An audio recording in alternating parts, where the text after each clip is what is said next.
Hi, everyone, and welcome to our Facebook Live. If those of you who tuned in last Saturday at 10 a.m., you know that about 15-20 minutes into it, we started having a major glitch called static. So we've been working on the problem all this week, and I think that we have it solved and resolved, hopefully. So we'll start again, and I'll give a brief introduction about Dr. Leah Andrews, who is my guest today. Dr. Andrews graduated from the College of William and Mary with a bachelor's degree in international studies. From there, she went to Yosen University and received a master's degree in traditional Chinese medicine and acupuncture. And then from there, she went to the Pacific College of Oriental Medicine and received her doctorate in Oriental medicine and acupuncture. She's going to be talking tonight about a very interesting subject. It's the 5 elements of Chinese medicine. And she's going to relate it to children and give us some ideas on, by understanding our child's body type and face shape, that we can better parent them and help them to reach their potential and their creative potential, as well as remaining emotionally stable, which in this day and age is extremely important.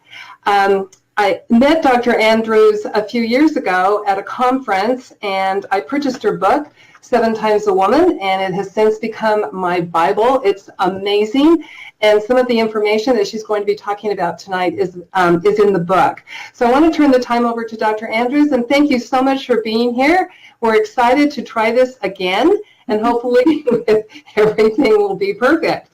And you look wonderful, and I look white and pasty. So take it away, Dr. Andrews.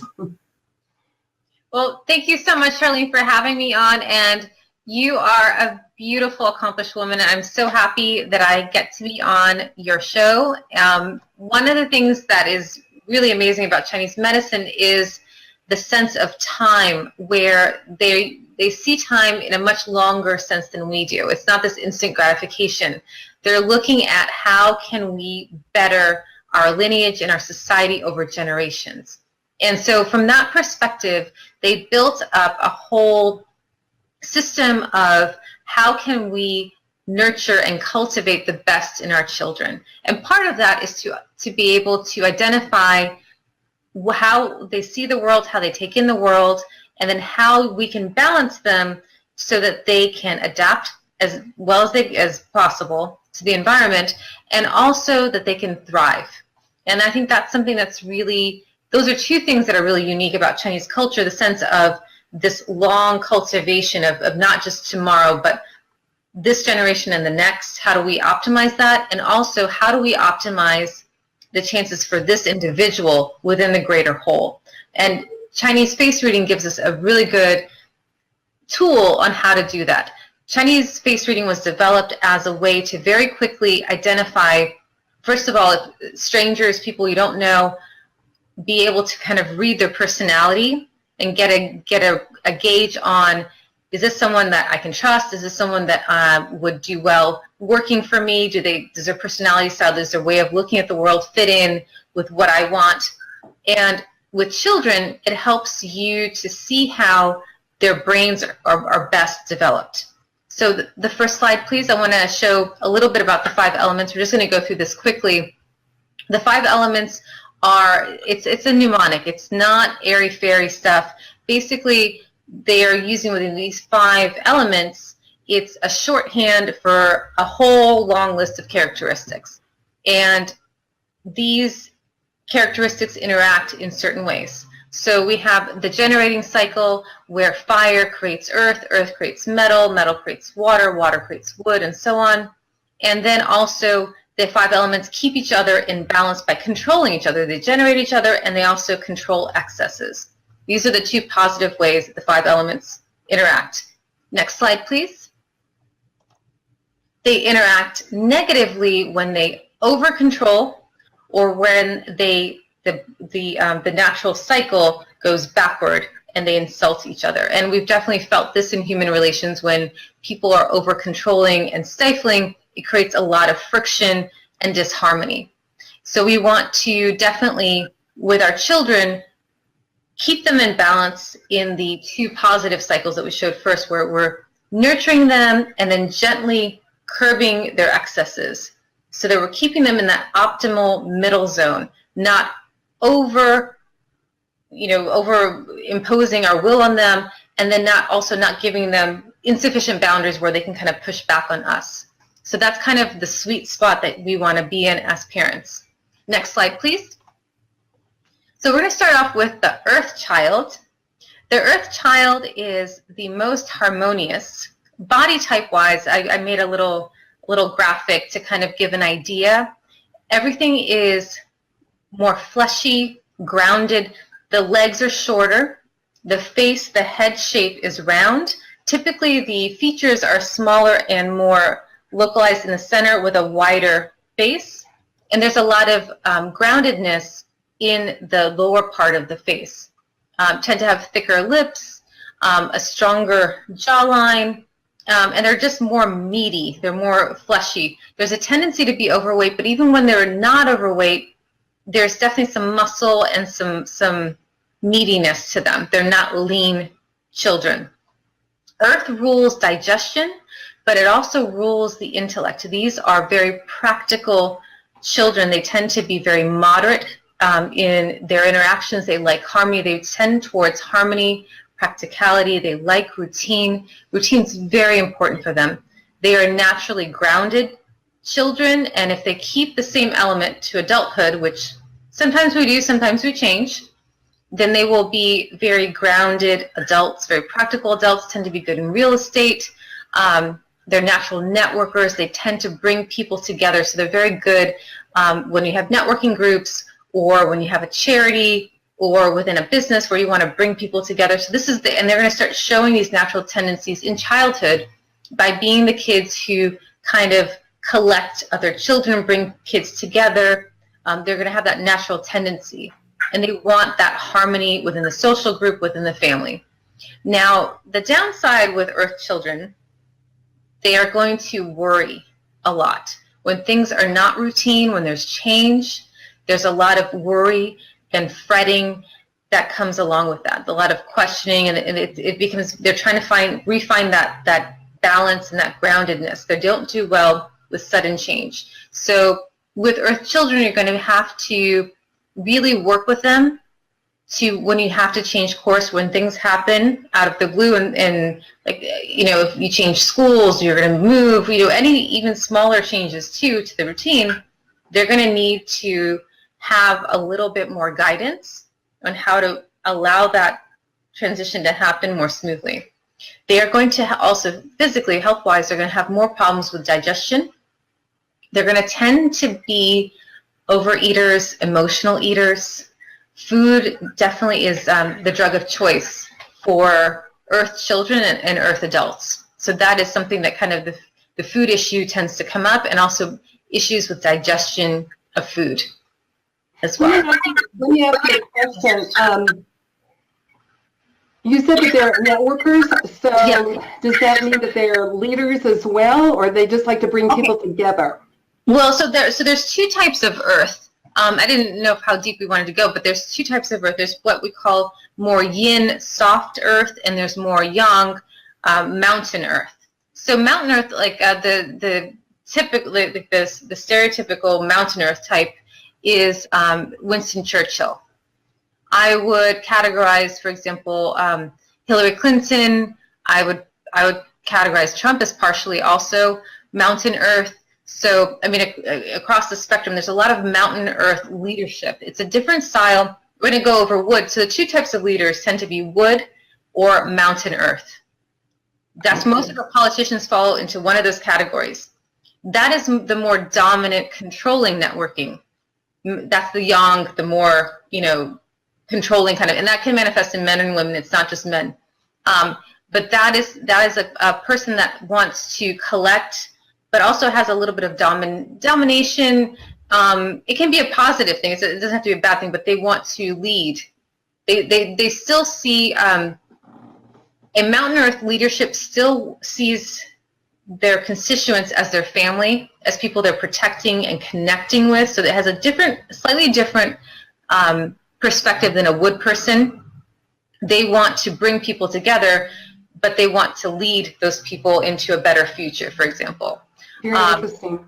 Now the soft earth is going to be more like the earth mother, someone who just wants to nurture and love everybody and brings them together in that way. So one is more dominant, one's less dominant, but still there's this collecting of people, this bringing together of people. I would say that in every organization that is successful, you have to have earth people, being that glue that keeps the people together. Interesting. Thank you. So this is an example of an earth child, and of course we have him eating, so it's very emblematic, but you see there's this roundness to the face. The features are kind of smaller and collected in the center. It looks a little bit more different in an adult. Adults typically are going to see more of like they tend to have more double chins or stronger jaw lines, more fleshy lips. The energy is more down here. But in children, it tends to manifest more as like the roundness of the face and more of like a fleshy body, shorter legs is the easier way to see them. Next slide, please. Next is a very opposite body type, is the metal child. So metal is very lean and very delicate looking. Usually the skin has a little bit of a sheen to it, and they just look delicate.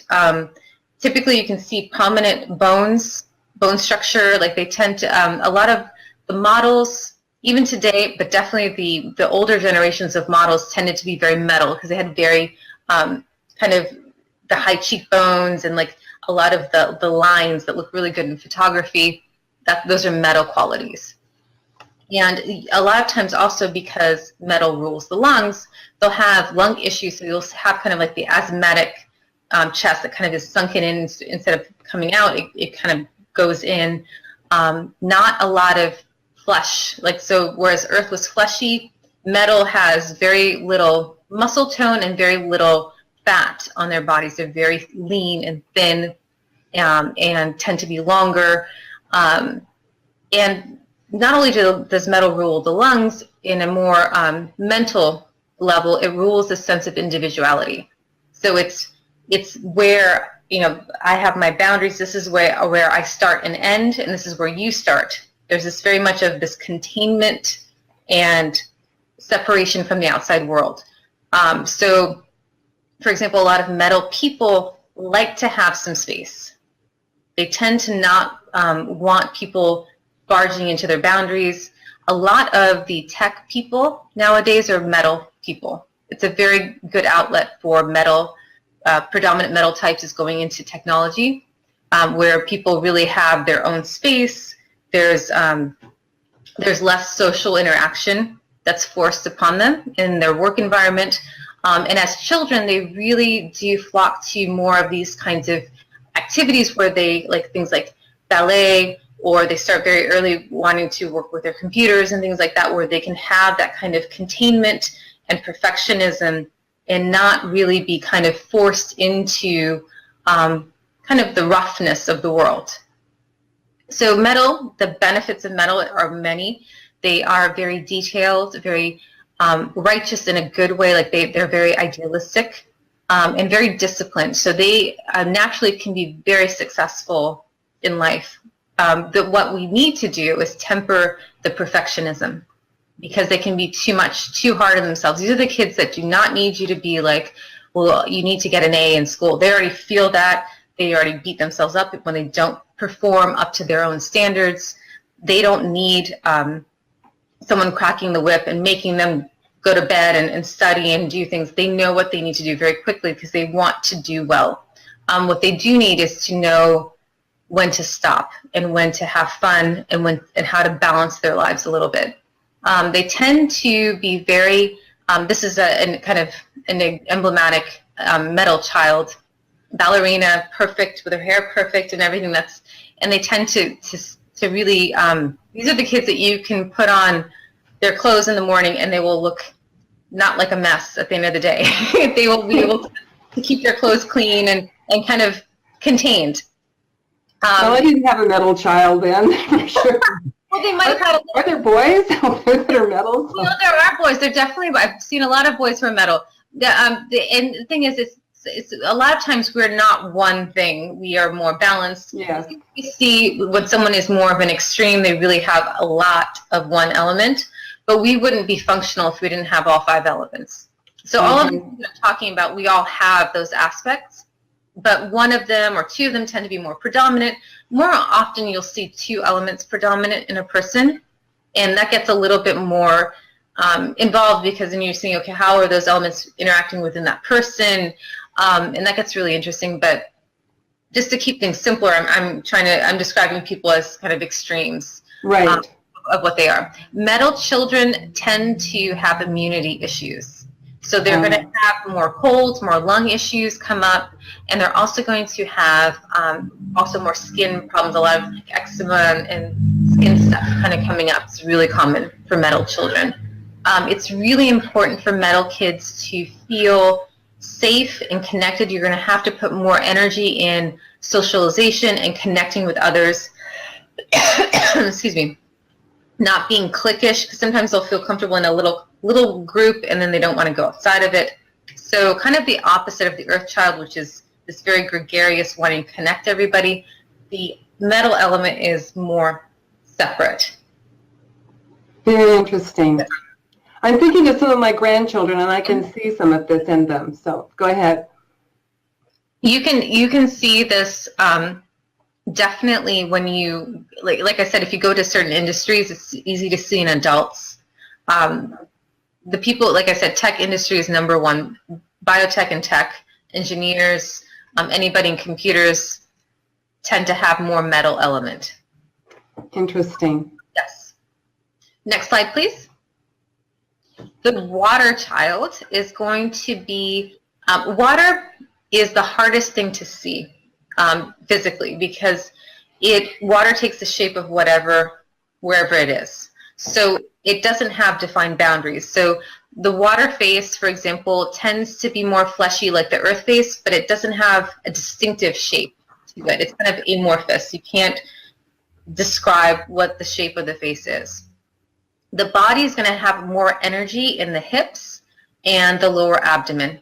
So even in boys and in men, they tend to have more hips than other elements. They're going to be more fleshy in the body, like the earth element, more fat or more muscle. Whatever it is, there's going to be more mass to their body. The water element rules the kidneys, it rules development, and it rules the will, as in willpower.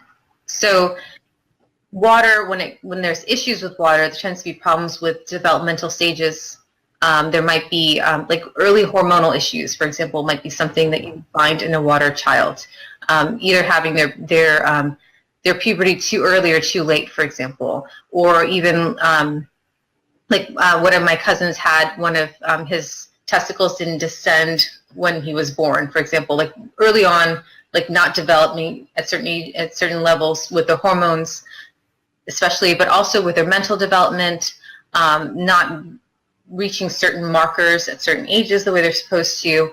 Those are common things. The good thing about water children is they tend to be incredibly imaginative and outside of the boundaries of normal thought. So Einstein is an example of a water person, someone who was completely out of the boundaries of what he was taught. And they tend to be visionaries. They tend to be very wise, even very early on as children. The issue that they have with that is, again, they have trouble with structure and boundaries because their nature is to kind of flow and see this expansive world. It's very difficult for them to be on a certain track in a limited way. They're going to feel limited by having a routine, by having to be at a certain place at a certain time, by having limits to how they can think or what they're supposed to think about. That's going to be a real challenge for water children. They also tend to have a lot of fear, a lot of phobias. So fear of water especially is really big with water children. Fear of the dark, fear of, whatever. The phobias are an issue. And like I said before, developmental issues, that's another thing that you have to watch out with water children. Also, ear infections are really a big tendency with water children. I would say as a parent, what would be really helpful for water children is to lovingly, kindly, but create a structure. They need boundaries. They need structure. They need to feel what those boundaries are. They're not like the wood child who's pushing against boundaries and fighting it. They don't feel boundaries, so they don't know where they are. They need to be kind of taught, like, you need to get to school by 8 o'clock in the morning. There's no, oh, I'm daydreaming, so I'm going to get there later. I'm not going to get my clothes on until later. You can't daydream right now. You have to get up, put your clothes on, like that type of thing. And just having the patients knowing that their brains don't work that way. It's harder for them to grasp the structure for them than compared to other children. This is an example of a water child. Usually the biggest tell for a water child or water adult are these big, dreamy eyes. The rest of the face sometimes it's difficult to tell because is this an earth child? Is this, some other element? But when you see those big, receptive eyes, that's a real tell for water because they're just taking in the world. And that's part of, I think, why there's a lot of fear, too, is like when you're that open and that receptive and you're kind of seeing this expanse of the world, it can be overwhelming and scary, especially for a child. Next slide, please. Any questions or comments? I guess do we have any guests today? We do, but... Yes, we do have a couple of viewers. No one's asked a question yet, but go ahead. Okay. So wood element, this is usually the one that people get most excited about because wood, it rules the liver, but it also has this drive to expand outward. So they're usually the most visible when they're out of balance. They're usually the ones that are bothering people the most in the most visible way. So people usually love to talk about wood element. So the wood element type is going to be very rectangular and upward energy moving. So the energy tends to kind of get stuck in the shoulders, tend to have broad shoulders. This is in boys and girls. The energy is more focused in the upper part of the body and in the shoulders. They tend to be sinewy and more muscular, really good muscular development even in children. Not so much fat. And if they do get overweight, they can drop weight easily. They tend to be very courageous. These are the explorers. These are the kids that are climbing trees and really pushing their limits and their boundaries all the time. And they also tend to have a very strong constitution. So typically what you have health-wise with these kids, they usually are fine with, they get over colds quickly and all that stuff. They tend to have a lot of injuries just because they're always into things. They might be exploding things. They might be, running around, climbing things they shouldn't be doing, getting into fights, whatever. That's where they tend to get hurt. So you might have more broken bones and that sort of thing with a wood child. Also, emotionally, there's more anger and control issues. So these kids, they have a lot of passion and anger. And you really want to foster the passion part and teach them how to channel that anger energy into positive energy. And I've actually heard some self-help, positive thinking speakers motivational speakers talk about using your anger and transforming it into something positive in your life. That is really speaking to wood people because other people really don't get that. But wood is so charged and runs on that anger energy that it is a really good thing for them to learn how to use that as fuel for their passion. So if they get really angry about, this is unfair, and they get really mad about it, well, how can you change it? Like, how can you really, do all the steps that, that's hard, but you can use that passion to get all these things done so you can make things better for yourself and for other people, for example. Like, that's a way to move that energy into a positive way. And that's how wood tends to become very good leaders. Now, how would it happen if you have a wood parent and a wood child? That gets interesting. It gets very interesting, especially if the wood parent hasn't dealt with, isn't good at looking at themselves and it hasn't worked on themselves. Then that's what's interesting about most of us. A lot of times we have children who have a lot of our same elements, which is why they drive us so crazy, because we're seeing ourselves kind of, hitting up against the same issues. So there tends to be more of this power play when you have a wood parent and a wood child, because both of them want to be in control.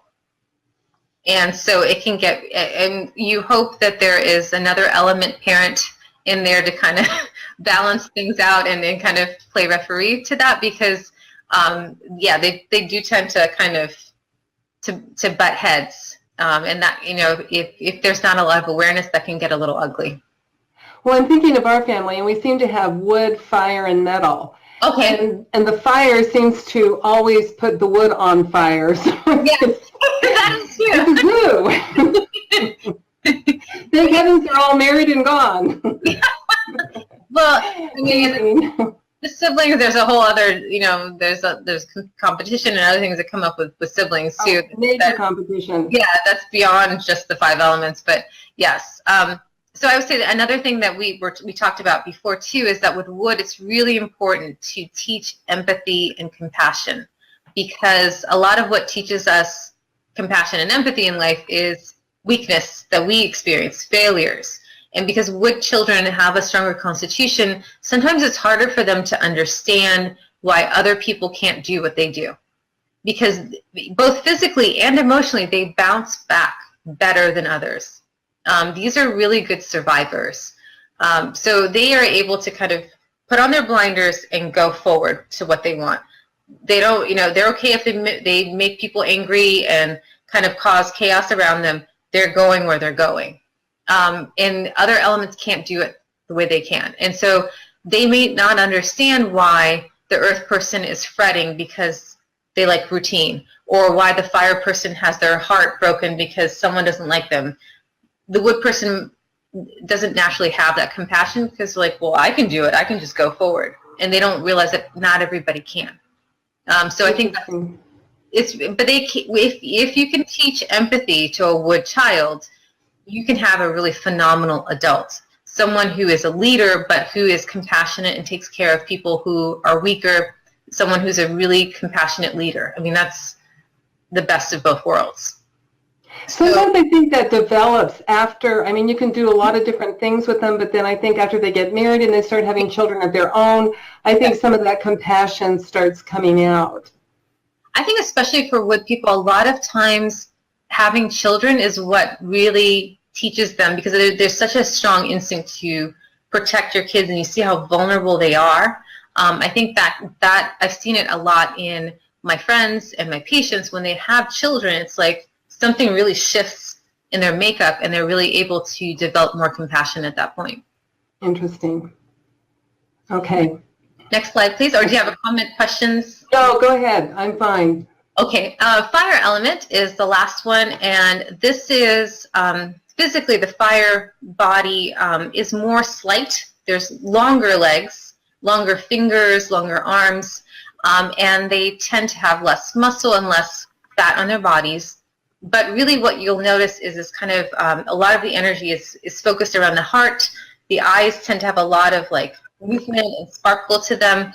A lot of kind of triangular shape to the face. So like the heart-shaped face or like a diamond-shaped face. A lot of like peaks like on the eyebrows or the eyes or the upturned nose. The Cupid's bow. Those are dimples are a big giveaway for fire element. Fire rules the heart, and it rules the spirit and the mind. So fire people tend to be very creative. They are very loving. It's very important for them to feel a heart connection and to feel loved by those around them. And they tend to be very charismatic. Now, these are the kids that will be singing and performing at a very early age. They also really use their humor to make people feel happy around them. A lot of them really are hurt when people around them are hurt. They really are naturally empathic. They feel it. And so they want to lift everybody up. So, for example, a lot of comedians have a similar story where like there was a lot of hardship in their lives. And so like they would, like Stephen Colbert talked about how he would like make his mom laugh because mom had a hard life, and so he would like tell jokes to make her laugh. Like that was one of the big motivators when he was a kid. And so there's this need to uplift those around them with entertainment. So a lot of entertainers have fire. Now it's not always good because that energy can be a little bit too scattered. A lot of fire children have problems with attention, ADHD. They can have trouble settling down at night, so they have insomnia. They can stay awake anxious because they overfeel things. They're so sensitive to what other people are feeling around them. It's hard for them to shut that off. So they can get very anxious. And then physically, they tend towards high fevers. Later on in life, there might be heart problems, but that usually doesn't manifest until much later on in life. Fire, I think we had talked about before, fire can pair very well with wood because wood gives a little bit more power and groundedness to fire, and fire lightens up wood and brings it more into its passion and fun versus its anger and control. So that and this doesn't always happen, like especially with siblings, but it can be a very good relationship in terms of work relationships, creative projects, and also marriages and romantic relationships as well. Interesting. So those are, and this is an example of a fire child. Usually you'll notice that like they tend to be messy, the hair is wild, you know, not like the metal child where it's all perfect and still. It's like there's a lot of movement with fire children, and also they there's a lot of reaction to fire children, and fire adults feel very stifled because they like to like move outward and go here and go there, and other people can get very annoyed or uneasy with that, and they just want you to sit still. So I think a lot of fire children get yelled at a lot and told to just stop and be still a lot. That's a very common thing. And it is important because fire children do need to know how to contain themselves. So I think it's a real, the challenge for parents is how do you allow them to really cultivate that creativity and that movement, and also learn how to fit into society and be able to have structure and have focus in their lives. Now I heard too that you can, the class that I took on a fire child, they tend to have a strong jawline that goes down to like an upside down A. Have you found that? Is that correct, or is that not? There's a lot of triangles in their face shapes. So right. It can be like a heart shape where there's more of like a pointed chin and like maybe rounder, or there might be like a pointed chin and then like also pointed this way. So like a diamond shape, for example. Okay. Those are very common fire type shapes, yes. Okay. They don't have the strength in their features that wood have. Wood tends to have like a strong chin, strong nose. There's like more stronger eyebrows. There's more strength to their features. Earth and water are going to be more substantial. Fire doesn't have that unless it's a mixed element, but they will have those points, and especially kind of going upward and outward. Elf ears, like kids who have like the little pointed ears, very fire. Okay, very interesting. So that's my presentation. I wanted to keep it short and interesting. Is there anything that people would like to know more about? I think, yeah, bring your book up. Here's Leah's book. And I told you earlier that I got this at this conference that Leah was at speaking, and it's amazing. And it also includes additional information that she has gone over tonight about the 5 different Chinese elements. Thank you, Leah. This was fabulous, extremely informative, really enjoyed it. Appreciate your time, and I particularly appreciate the fact that I know you had an extremely busy day and that you were willing to redo this, and thankfully there was no static, and so I'm grateful for that. But thank you so much, and thank you for sharing your expansive knowledge. We really appreciate it. Thank you, Charlene. I really appreciate you. Thank you.